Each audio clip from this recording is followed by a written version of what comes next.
Assalamualaikum warahmatullahi wabarakatuh. Alhamdulillah wassalatu wassalamu ala Rasulillah. Segala puji bagi Allah Jalla Jalaluh.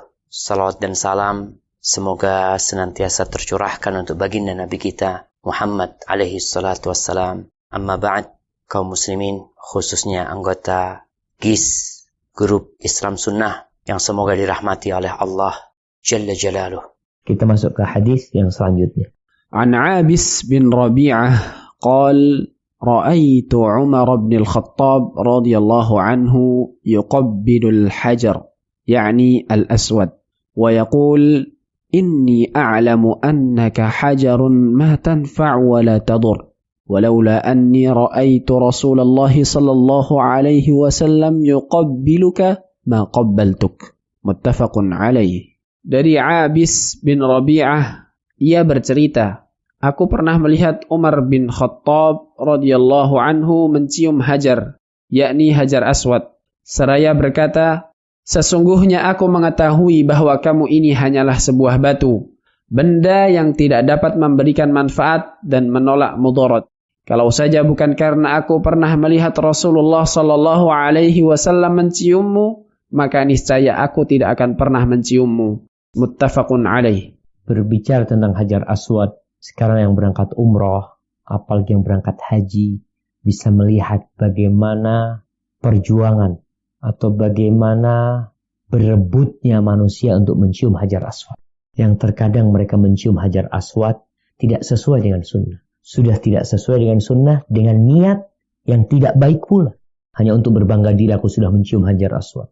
Di masa Umar bin Khattab radhiyallahu ta'ala anhu, Umar ingin mengajarkan kepada orang-orang yang mencium hajar aswad itu sebuah prinsip seorang muslim, yaitu mengikuti Rasulullah SAW. Kalau engkau ingin mencari contoh, contohlah Nabi SAW. Jadi sunnah Nabi itu kerjakan. Mungkin kadang-kala ada sunnah-sunnah yang kok kayaknya nggak masuk akal. Kita bicara tentang bagaimana menjilat makan, menjilat piring, makanan yang jatuh jangan dibuang. Sudah amalkan. Itu perintah Nabi SAW. Itu sunnah yang diajarkan beliau kepada umatnya.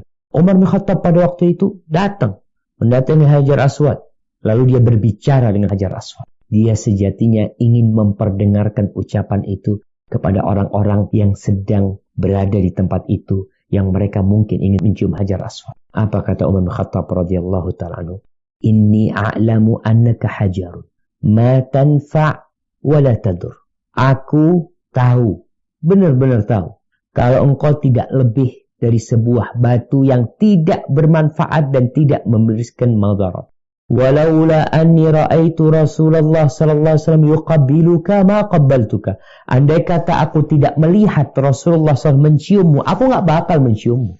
Lalu kenapa Umar mencium? Satu, karena melihat Nabi SAW mencium dan Umar ikut menciumnya. Itu saja. Ini ittiba, yang namanya mengikuti. Manut, orang bilang manut siapa? Manut Rasulullah SAW. Jadi Nabi SAW ketika beliau tawaf, itu dianjurkan yang pertama adalah mencium hajar aswad. Kalau tidak bisa mencium, maka dianjurkan untuk mengusap hajar aswad. Tidak bisa mengusap dengan tangan kita, mungkin dengan sesuatu yang kita miliki. Rasulullah SAW pada waktu itu menempelkan tongkatnya, ujung tongkatnya, kemudian beliau mencium ujung tongkatnya lalu memulai tawaf. Bismillah, Allahu Akbar. Kalau tidak bisa, maka cukup melambaikan tangan, mengatakan Bismillah, Allahu Akbar. Apakah perlu dikecup tangannya? Tidak perlu. Kenapa Ustaz? Anda lihat orang-orang pada mengecup. Rasulullah SAW mengecup pada waktu itu karena tangannya menyentuh hajar aswad. Dipegang, sentuh, dikecup tangannya. Tapi ketika engkau tidak menyentuh apa-apa, lalu bekas apa yang kau kecup di sini? Jadi para jamaah rahimakumullah, berkaitan dengan hajar aswad, amalkan sesuai dengan sunnah. Nggak mampu, jangan memaksakan diri. Apalagi sampai sikut sana, sikut sini ya. Kadang-kadang Anda melihat orang itu ada yang tersingkap auratnya gara-gara berebut cium hajar aswad. Sebagian wanita nggak perlu cium hajar aswad. Apabila menyebabkan dia akhirnya harus berdesak-desakan dengan kaum laki-laki. Nggak perlu. Rasulullah SAW memberikan isyarat ketika beliau tidak bisa menyentuh hajar aswad. Dan itu sunnahnya. Lalu kenapa engkau harus berebut? Nanti hajar aswad akan datang pada hari yang memberikan saksi. Engkau termasuk yang mencium ikhlas atau hanya ingin mencari sensasi, ingin dipuji, ingin bisa bercerita, oh saya sudah menyium Hajar Aswad 2 kali, 3 kali. Laksanakan sesuai dengan sunnah. Sesuai dengan kemampuan. Rukun Yamani, apa yang dilakukan? Mencium rukun Yamani? Tidak. Mengusap rukun Yamani. Jadi sesuai dengan sunnah. Kadang-kadang orang di rukun Yamani sambil diciumin ya, mengganggu orang akhirnya.